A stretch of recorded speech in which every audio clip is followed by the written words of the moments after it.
Hey guys, Kyle here, and I'm back again with another video. Today's video is going to be a little bit different. It's kind of like a two-part series all in one. So we're going to be going over this brand new Hepolite oil pump. It came out a couple weeks ago for unit construction twins. We're going to be talking about this oil pump. The other side of the video, we're actually going to be working on my race bike. I'm going to remove the old plunger pump off of it, and then I'm going to be installing this new oil pump. And this is really important because this is a new product. It's 100% brand new. It's not rebranded. It is all new component made by Hepolite for unit twins. We essentially want to put it on the race bike, and we're going to put it to the test. Let's move forward and dive in. Alright, so the Hepolite oil pump comes in beautiful packaging like this, and since we're going to be installing this one on the race bike, let's go ahead and take it out of the packaging. So here is the oil pump. This thing is really nice. The machine work, the finish, you can see it's engraved Hepolite there. This is your typical Triumph plunger pump, machined from a solid billet. Plungers are precision ground, tight tolerances. Dry block here has been ground too. I'm really impressed with the Hepolite oil pump. When it comes down to oil pumps, I don't care who the manufacturer is. For myself, me personally, I'm not saying you have to do this. I always like to take it apart and actually clean everything inside just to make sure there's no swarf or anything like that. Now, I'm not saying that these pumps need to be taken apart or cleaned. That's just my personal preference. So we're going to start taking this apart, give it a quick cleanup. We're going to work on the race bike, get the original oil pump out of it, and then get this one installed. So let's start working on this. All right, so we're going to take it apart. We have a simple wrench here. This is a 3/16 British Standard. Remove the block, one plunger at a time, very carefully. Move each one. Now that we got that taken apart, I'm going to use some of this brake cleaner that we have right here. It's going to clean all the parts. Then we're going to blow it with the air compressor, and we're simply going to put it back together. All right, so now that we got the oil pump disassembled, we are going to blow it off. So I use brake cleaner, just spraying it all over it. Make sure everything's nice and clean. We got everything ready to go for assembly. We're going to be using some assembly lube, and we are going to put this back together. First thing that we're going to do is lubricate the plungers. You don't need much oil or lubrication here. Nice coating. And we're going to slide it in gently. Sometimes these have very sharp edges, but they've been deburred from Hepolite, so they won't catch on the inside, so that's really important. All the way around. Just like that. Put a fine little coat on here because this is going to be pivoting inside. So this ball bearing, a little bit of assembly lube. If this is an original pump, I would probably recommend that you seat the bearing into that chamfer. But with it being a new oil pump, I don't think that's going to be much of a concern. So now that we got this out of the way, we're going to get some gaskets so we have everything prepared. I wanted to show you guys the race bike before we take it apart so you have an idea of the application in which this oil pump is going in. So the reason why I decided that this would be a great candidate to put that oil pump in is especially because it's a competition bike. So this bike is going to see a lot more use and abuse, more so than your standard road bike. And especially with this being a new oil pump, I thought to myself, Mike, you know what? It's easy to change the oil pump in this bike. There's no points, there's no advance unit. You literally just pull the timing cover off, clean everything up, put on gasket, seal it up, and you're done. This is a great time. New pump, new product. Let's put it to the test in this race bike. If you guys don't know a lot about this Triumph bike, this is a Triumph T90. It's my 350 road race bike. We're actually going to put an oil pressure gauge on this bike so we can monitor the oil pressure and see how it's looking.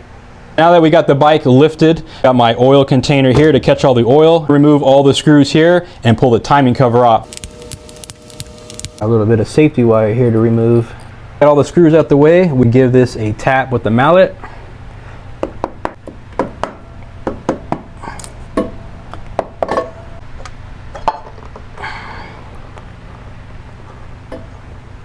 Let's remove this gasket because we're going to be installing a new one.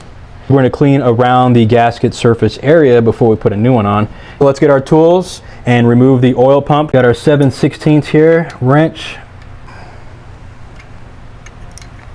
Nuts off. There we go. We're just going to clean the gasket surface off. Try to get as much oil as we can off of it before we put a new gasket on. Just want to make sure everything is cleaned up. Let's install the gasket. Just lubricate this area here with some assembly lube. Spin is nice and free. And there you go, everything's nice and free. So we're going to put the washers, the concave washers that go back on here, and the nuts. I believe the workshop manual, don't quote me on it, is 5 foot-pounds. Take a look at that before you tighten everything up. So when you're in doubt, get the workshop manual out. So that's, oh, I think I just saw it. Oil pump nuts, 6 pounds. I said 5, so I was 1 pound off. Putting the concave washers back on. All right, got the torque wrench. We have it set to 6 pounds. A lot of leverage here, so I'm just going real easy.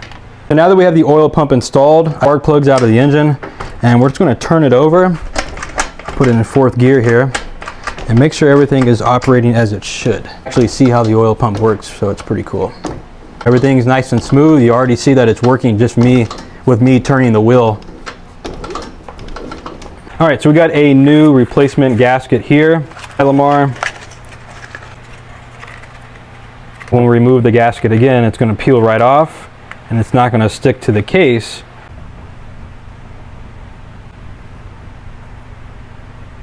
I'm going to slip this timing cover back on. All right, everything's lined up.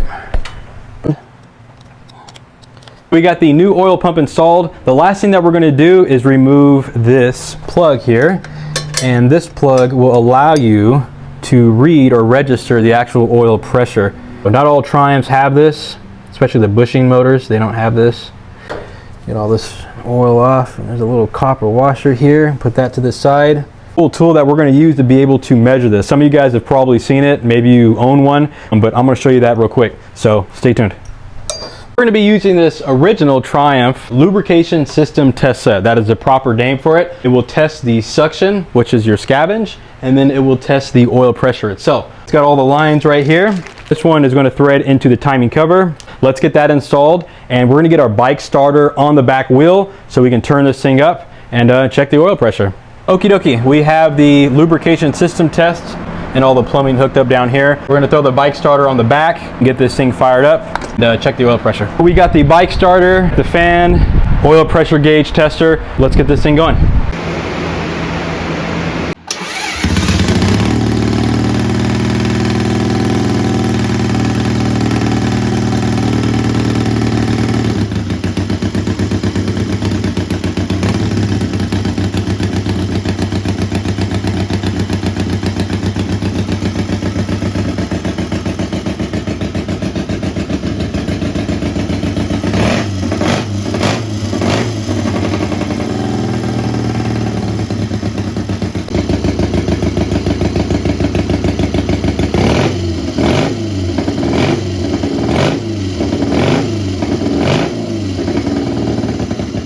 All right, you guys, this is going to wrap up today's video. I had a great time putting this together. Don't forget, if you want to get your own Hepolite oil pump, you can check out the link below. Word has it that Hepolite is actually working on a pre-unit twins oil pump. So all you pre-unit riders out there, there's going to be a Hepolite oil pump coming soon to the market. We had a healthy 80 PSI coming from the motor with this oil pump. I will report later on this year. I'm going to be taking this bike to Willow Springs and doing some racing. So I'll keep you guys up to date. As of right now, I appreciate you guys watching. Don't forget to like, share, and subscribe to our YouTube channel. We're about to reach 2,000 subscribers. So thank you very, very much. And I hope you guys have a great weekend. Thanks for watching.